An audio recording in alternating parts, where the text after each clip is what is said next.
यता प्याज भन्नुहुन्छ भने अब फेरि हामीले रोपेको हो। प्याजको दाना हेरेर अहिले बियोस हुनुभयो भने फेरि यहाँ हेर्नु अब होइन नुन अग्रेड खाजामा चाउमिन यता मम्मीलाई thukpa. Hello good morning everyone, new blog. आज भने पनि मैले मेरो ब्लगलाई कन्टिन्यू गरिरहेको छु। मेरो युट्युब च्यानलमा स्वागत छ हजुरहरूलाई। आज के कस्तो रहनेछ मेरो ब्लग हेर्दै गर्नुहोला। लाइक कमेन्ट सब्सक्राइब गर्न नभुल्नु होला। हामी भने अब आज फेरि हस्पिटल जान्छौँ। आमै दाइ म तिनजना।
ल हाम्रो दादासँग भेट भइसकेको छ।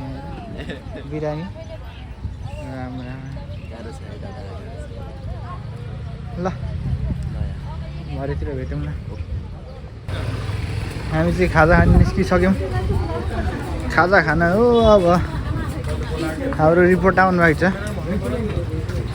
आमा यता बुबु यहाँ हुन्छ।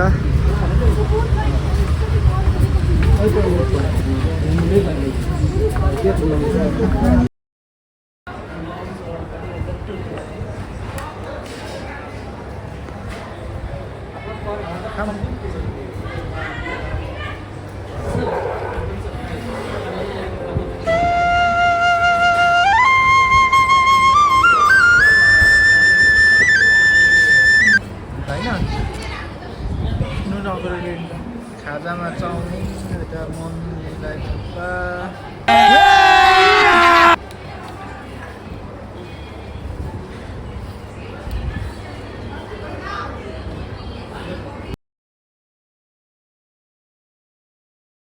ल गाइजहरू आदि गर्न पर्छ नि। हामी चाहिँ फेरि अब घरतिर लाग्ने कुरो हुँदैछ। आधी चेकअप भयो आज, भोलि आधी अरू ब्रदरले ल्याउनु हुनेछ आमैलाई।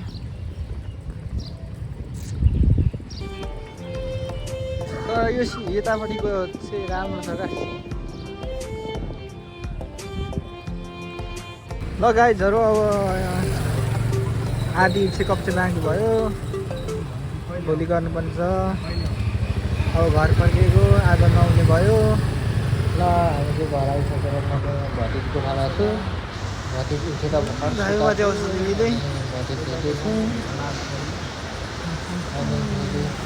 यहाँ बाहिर चाहिँ हाम्रो बिरामीमा मम्मीले खाँदै हुनुहुन्छ। अब यहाँ भतिज सुताउँदैछु म। अब बुबु भाउजूहरू बाहिर जानुहोस्। दाजु भाउजूहरू चाहिँ म नै खन्नु सघाउनु जानेछु।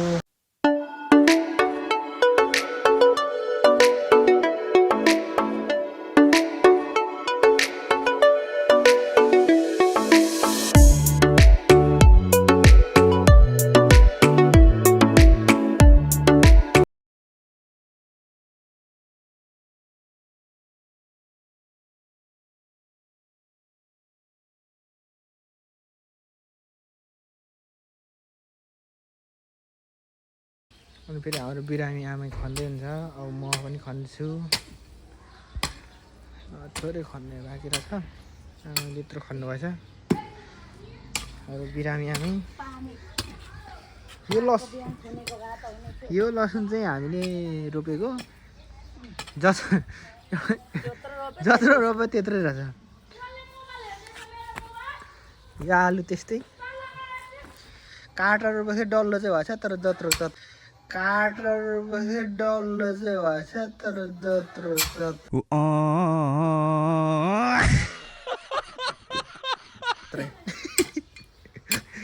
काटेर रोपेको होइन, डल्लो चाहिँ भएछ, जत्रै। यता प्याज भन्नुहुन्छ भने अब फेरि हामीले रोपेको हो। प्याजको दाना हेरेर अहिले बियोस हुनुभयो भने फेरि यहाँ हेर्नु अब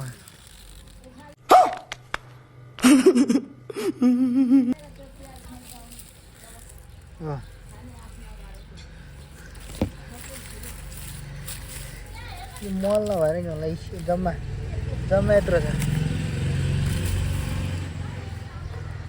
के गर्नु यो फर्सीको चाहिँ के हुन्छ ताल। यहाँ अमिलो कागतीको बोट हेर्नु भने झन् अर्कै ताल छ फेरि। यहाँ यो केरा चाहिँ मैले रोपेको। यहाँ अर्को थियो कैलाश फुले रोप्नु आएको, त्यो चाहिँ यहाँ बाँदरले लडाइदिएर पर्लकै पाएको थियो। यहाँ त्यसको बिरुवा सानो लगाइचहरू मैले चाहिँ त्यो बारी खने पनि, मम्मीलाई सघाएँ पनि, त्यसपछि आएर नुहाएँ, ज्यानलाई उब्बर चिलायो। त्यसपछि नुहाएँ मैले, नुहाएपछि टक्क बाहिर बाथरुमबाट बाहिर निस्किँदा चाहिँ टक्क पानी परिरहेको रहेछ। छतमाथि लुगा टक्क सुकाउनु गएको त झन्डै उडालो जस्तो गरेँ। अनि त्यसपछि मैले लुगा चाहिँ तर त्यहीँ छतमाथि सुकाउनु चाहिँ छतमाथि पिन्टीले च्यापेर सुकाएको छु। अब आजको भ्लग यस्तै रह्यो, हेर्दै गर्नु होला। Bye bye, see you.